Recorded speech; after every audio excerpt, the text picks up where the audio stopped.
Pump it up, pump it up. Trae. Come on, come on. With Trae. Pump it up, pump it up. It's the day with This is the day to gain inspiration, to make a positive change in the nation. We're inviting you to partake in conversation, to raise your vibration. It's the day that we will all celebrate all of our peeps that make this thing elevate. Watch the negative fade away, cause it's the day with Trae.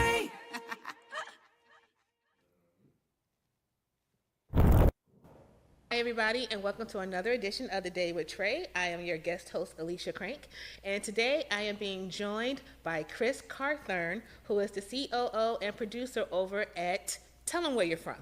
Oh, I'm from Cutting Edge Animation. Welcome aboard.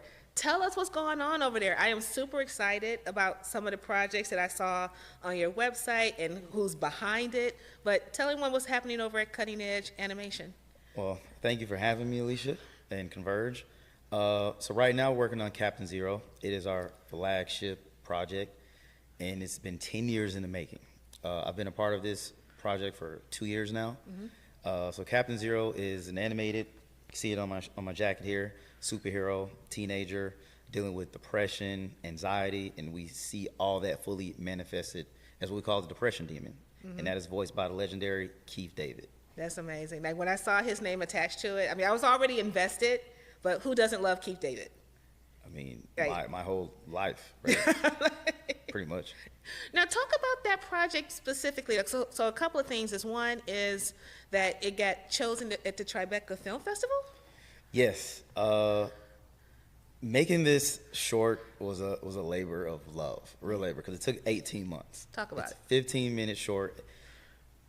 Animation is hard. Animation is expensive, and as Black indie creators, you just kind of got to grind it out. Yeah, the resources aren't as readily available. We don't have those resources, right? But to get the ball rolling, actually, I reached out to the creator, Z, Jeremy. We've been following each other for a while on Twitter, and I was like, this is really dope art. This is crazy. I love it. And knowing it was about mental health is something I'm behind. I didn't know it was an animation project. I thought it was like a comic or a graphic novel. And then one day, Z says, you should check out this first part one of the short. I was like, what? Yeah. Okay, cool. I look at it and I say, look, I'm a producer. I got this amount of money to get the ground rolling. Have you ever thought about doing a part two? Z said, let me talk to my team. Went back to it. You know what? I think a part two would be nice. Yeah. And it was during the strikes. Yeah. So there was a time where they couldn't really talk to studios or talk to people, right? Right. And luckily, one of the voice actors, Coty Galloway, had a nice relationship with SAG-AFTRA. So we had to get what they call agreement. We had to get agreement with SAG-AFTRA that we would abide by the rules that they wanted all the studios to agree to. As long as we did that, we can go into a production on the short. Okay. And that started their process, and after that, we had the money to pay the actors, voice actors, and it was all contingent on Keith David. I didn't know Keith David was attached. Okay. So imagine my surprise. That was one of the contingencies. Z's like, well, only if Keith can, is available. I was like, okay, who's Keith? Keith David. I was like, whoa. How did they make that happen? What did I step into? Yeah. So I'll give you the backstory on that. So Z was working on part one. Okay. Part one was done by one animator. It was a proof of concept. And Z did the voice, pitched to Angelica Ross. Yeah, I know who that is, yeah. And Angelica was like, I love this. I love everything about this. Jumped on board. And Angelica's agent got it and was like, this is great. Who voiced Xerxes? Which is Captain Zero. Yeah. Oh, that was me. That was Z. That was me. Oh my gosh, you're amazing. Are you represented? Z said no. She said, you are now. Okay. Who else do you want on your project? The Depression Demon is Keith David and Keith David only. Nobody else can do it. Wow.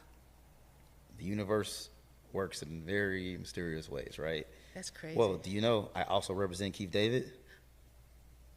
That doesn't happen. That does not happen. And Keith, they sent the script to Keith, and Keith was like, I love it. I'm in. Wow. So how did they come up with the concept of the superhero battling the mental health part of it? Because again, I think all of us are comic heads on one level or another. And of course, when you think about the Supermans and the Batmans and the Blakemans, Damelands, or all this, there's always like some kind of maybe a physical issue, but there's never been really a thought around the mental side of someone being a superhero. And so for that to be part of the main part of this character and this story. Well, for Z, this is very personal. Okay. Z was going to college very young, like 17, and had been diagnosed with major depressive disorder. And there came to a point where Z thought about killing himself. Wow. And at a moment decided to put that energy into creating a character. And because at the time, especially at that time, even today, I mean, we've come a long ways in the discussion about mental health, Right. especially in the black community. Oh yeah, I'm gonna touch on that. We're gonna talk about that. Especially back then, Z had no support. Z had no help. So Z was kind of on their own and was like, well, I'm going to create this story. Maybe I can help someone through my journey. And that's basically, the depression demon was literally a sleep paralysis demon that Z dreamed of. Oh wow. Yeah. And he just took it and said he's gonna take control of it. Yep. In his way. I'm glad that you touched on, kind of the stigma of talking about mental illness, especially in our community. And I would just say all communities of color, but specifically the black community, right? It's like whatever happens in the house stays in the house. Yeah. We don't talk about what happens with Uncle such and such. Yeah. We just leave him in the room. We just leave him with the door closed. We don't need to talk about that. And it creates those blocks of saying, hey, I need help, or how do I go about getting help?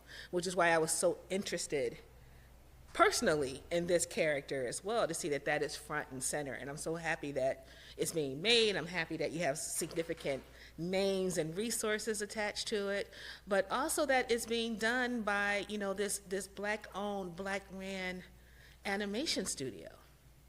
Talk about the rest of the team. I know you were initially connected on Twitter. It'll always be Twitter in my name, in my head. It's always Right, it's always going to be Twitter. Twitter.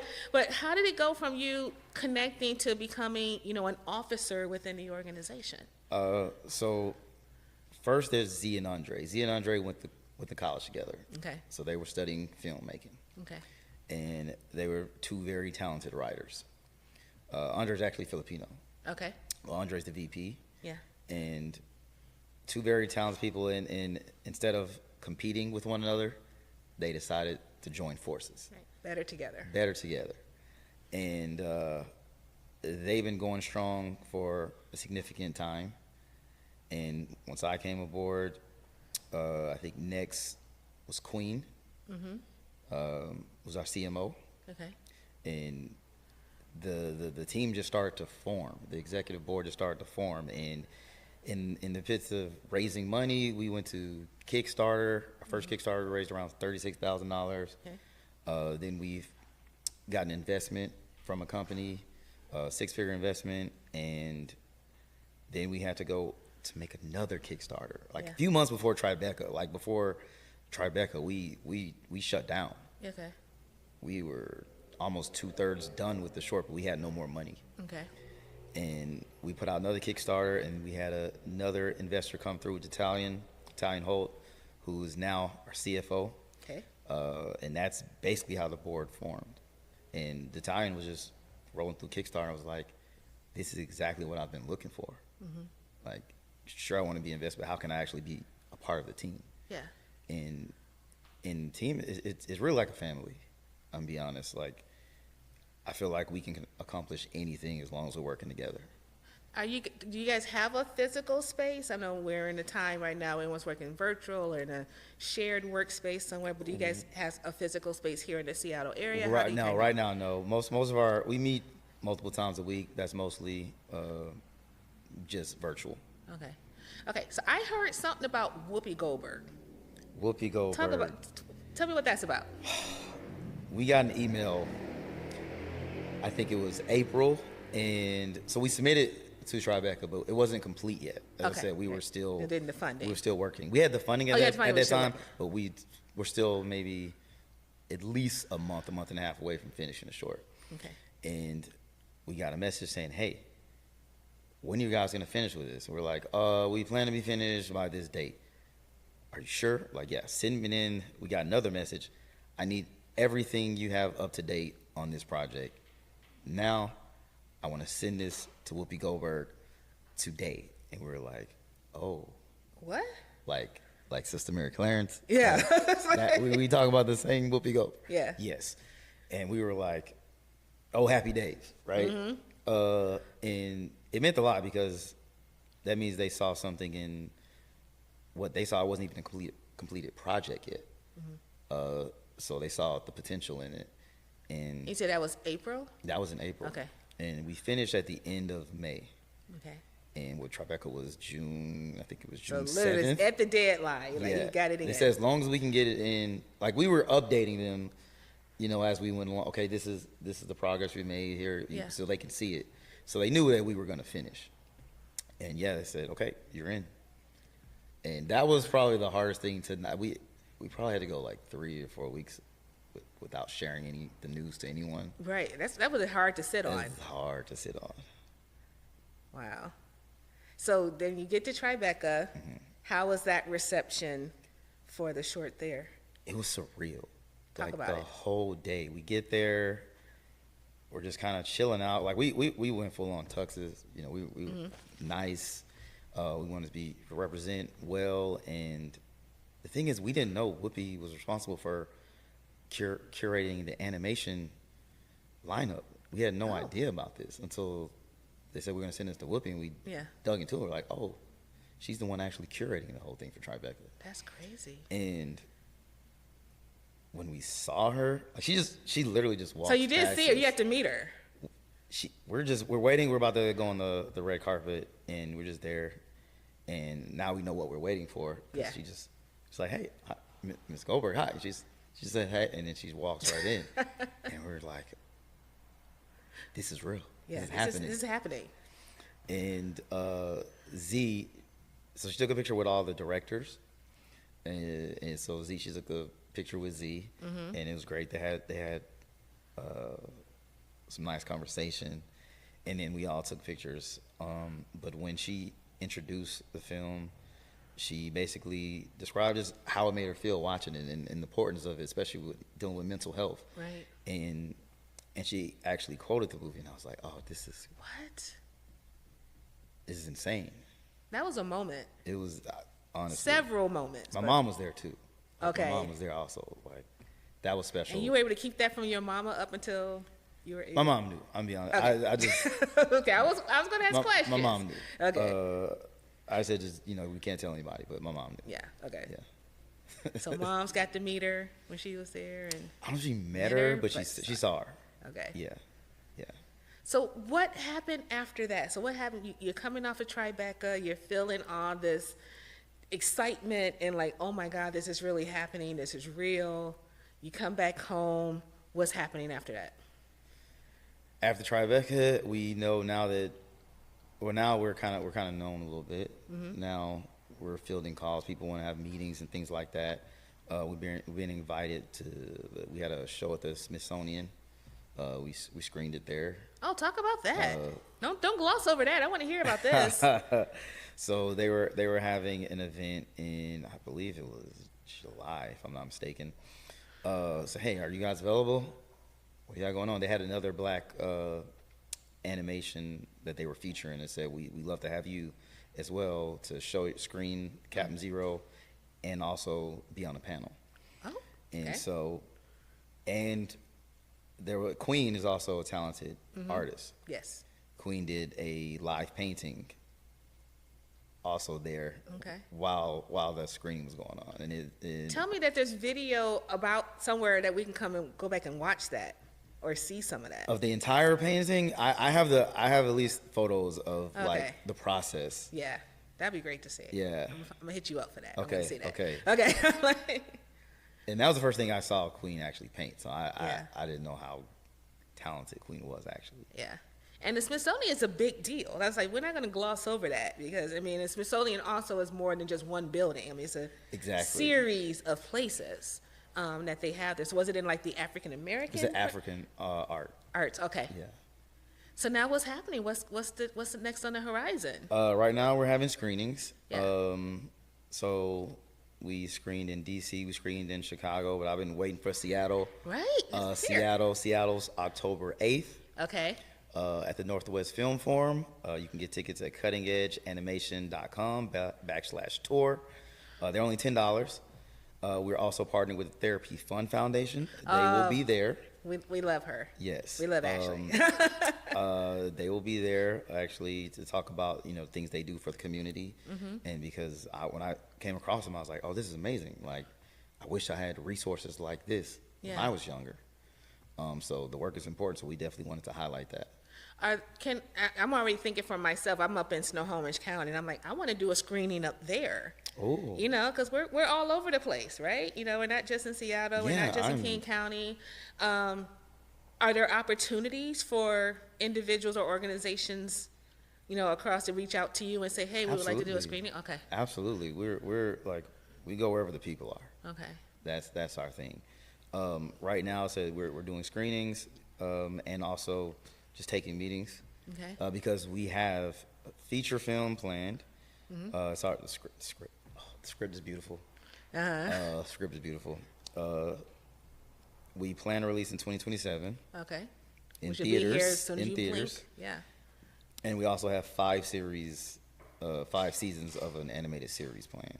That's crazy in the best way possible. And honestly, I know it's pitched as a superhero show, and superheroes kind of to draw the people in. Yeah. But really, what you're gonna get is this, really blackety black, authentic story about a teenager that's going on a sad, funny, and just wild mental health journey. Yeah. And we're trying to deliver this message that's universal, right? Because a lot of people need help, and we want to let people know that we're stronger than the dark voices that are in our heads. Yeah. And with the right tools and awareness, like, you can save a life, and that life might even be your own. Yeah. And we think that's important. No, this is just resonating with me so much. I'm gonna put it on the record right now. We're going to have something up in Snohomish County that's going to be major. It's going to be a great screening. We're going to bring together our mental health partners up there, communities of color. We're going to make this happen because this should not be the secret that it is. You should not be a well-kept secret. That I'm excited. Especially with the connections you made with SAG after. I mean, oh my God, you should be. Yeah, we're going to make something happen. I really, like, entire team, the animators, because we work with like 16 animators on this. Yeah. So there's a lot of love and care. We wanted it to, we're Black. We wanted to show that we have quality projects as well. Yeah. And I think once you see it, you also see the short doesn't highlight this, but the movie will highlight a lot of this. Is like, there are a lot of strong Black women in Xerxes' life that literally are his backbone, from his mother, from his best friend, played by Zoli Griggs. Angelica Ross plays 2 characters. Plays Dr. Niobe, his confidant, therapist. Yeah. And as a trans woman, is playing Oblivion, which is a trans super, the strongest super in the universe there. There's a lot of layers happening here. Yes. So we also want to show that we're not a monolith, right? Right. So, yeah. So I want to ask you one last question. That's slightly a nerdy-ish question, but it's more about, you touched on this earlier when we began this conversation about, how the financial resources that it takes to do something like this. And I think most people, when they think of animation, they don't think about how much work goes into it, especially when you see so many that seemingly feel like it's being churned out so easy or so fast, like The Simpsons or something like that, right? And so I think people are like, oh, it doesn't take all those animators and all this time and all these resources to pull all that together, but it's also a business. It is. Right? So can you talk a bit to that? Like what does that business side of doing Captain Zero look like? What did it cost? Or what does it cost, ballpark, to be able to pull together what you have been able to? Because someone's going 15 minutes. Okay, that can't be that long. You grab with regular stuff, you just grab a camera and you zoom and you edit and you do it on your phone and you call it a day. And clearly, that's not the same way it is with animation, but I think it's never talked about. No, it's 2D animation, and it's all hand drawn for the most part. And if you think about animation, every scene, everything that you happen has to be drawn. Yeah.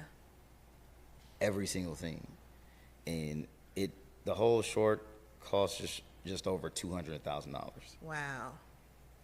And that's probably slightly on the inexpensive. The price tag for our feature is around $15 million. Wow. Which we're fundraising for right now. So if you got bread, reach out. Well, I was going to give you a moment to kind of close us out with some final thoughts, but I have so enjoyed this conversation, and I've learned so much already. Even though I thought I knew stuff, clearly I didn't know everything. But for the audience, what do you want them to know about what's coming up with Cutting Edge Animation, with Captain Zero, or what's coming down the pipeline, or even talk a bit more about the screening that's coming up on October 8th? To stay up to date, I would follow us on all socials at Captain Zero TAS. At Captain Zero TAS, the animated series. Our screening is on October 8th at the Northwest Film Forum in Capitol Hill. Tickets are $10 and can be purchased at cuttingedgeanimation.com/tour. And if I want to close out, I want to read a statement from the director and founder. Please do. Okay, this is from Z Sharamay. To me, Captain Zero is an entertaining way to bridge the gap between perception and reality when it comes to mental health. I've always been a fan of shows and movies that have an underlying message, especially those that did so in a way that did not come as preachy, but generally made you think or rethink your perspective on a topic or want to learn more, like The Twilight Zone. I wanted to provide a window into the mind of someone dealing with depression, how it affects them and those around them, and how difficult the process of getting help can be. One of my favorite lines from the short is right at the beginning. You hear Xerxes say, superheroes save the day, but who's gonna save me when I need saving? Felt. I love that line because it's a stark and sobering reality about what it's like to struggle with mental health issues. We all want to be the hero of our own story, but what do we do when there's also the villain? When we're also the villain? When our greatest enemy is ourselves? The overall goal of this short is to further the conversation being had about mental health, especially inside the Black community. And even more so for Black men. We're at a tumultuous time in history right now. And more than ever, I think it's important to have images of what a young Black boy going through a mental health journey looks like. A story where we see this boy learn how to properly unpack and process his trauma, not glorify it. We end on a very intentional cliffhanger. Much like part one, I want to pique the audience interest and give them just enough to hang on the edge of their seat and watch this crazy story unfold, while also leaving just enough out to make them say, that's it? Where's the rest? The bottom line, I want to save as many teens from becoming a suicide statistic like I almost was. I want to make people believe that they have the power to be the hero in their own lives, even if the life they save is their own. Chris, thank you so much for joining us today. And we will be right back with some final thoughts.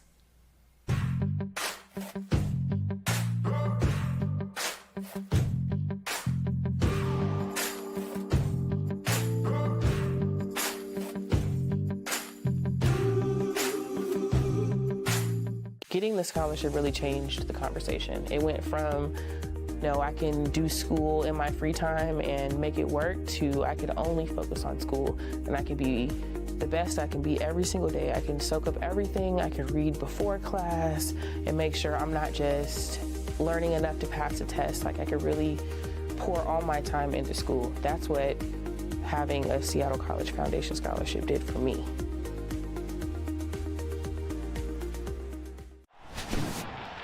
We're electric. I feel like the fans can feel that, and we're just going to keep this going. He struck him out! Gino, like he never left Seattle! Keep bringing the energy. We really need it. Let's go. Got him at home! Goodbye, baseball, Cal did it! We show a lot of heart. This team has a lot of fight. You guys have been electric. You guys are the key to this, so thank you guys. Welcome back, and I just want to say thank you again to Chris and to the staff here at Converge Media for this amazing episode of The Day with Trae today.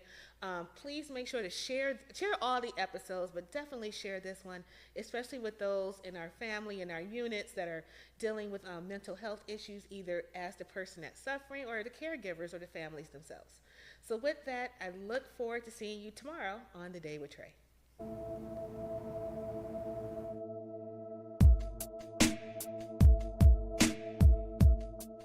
Converge Media produces culturally relevant content for Black and urban audiences. Our coverage is raw, transparent, and objective, praised by community leaders, government officials, and residents. Support Converge Media today via Venmo, Cash App, or PayPal at Converge Media.